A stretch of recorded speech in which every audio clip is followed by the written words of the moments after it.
আসসালামু আলাইকুম।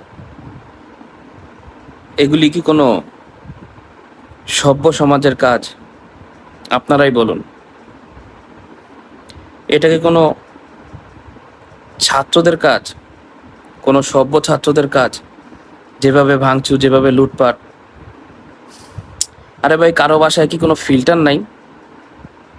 কারো বাসায় কি কোনো জামা কাপড় নাই? কারো বাসায় কি কোনো ফ্রিজ নাই? কারো বাসায় কি বসার চেয়ার নাই? এগুলি কি করতেছেন আপনারা? কি করছেন? এই ভিডিও ফুটেজগুলি আমাদের সমগ্র বিশ্বের, সমগ্র দেশের মানুষজন দেখবে। এগুলি কি দেশের মান ইজ্জত কিছু থাকবে?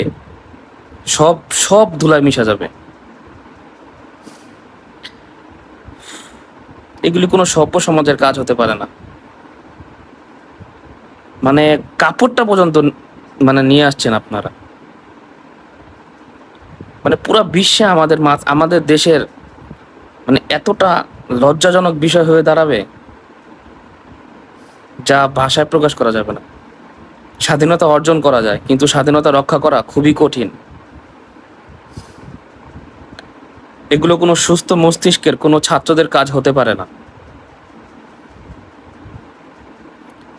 আরে ভাই, জাতীয় পার্লামেন্ট, ন্যাশনাল পার্লামেন্টে ঢুকে যেভাবে ভাঙচুর, যেভাবে লুটপাট, রাষ্ট্রীয় সম্পদ ভাঙচুর, এগুলি কোনো ছাত্রদের কাজ হতে পারে?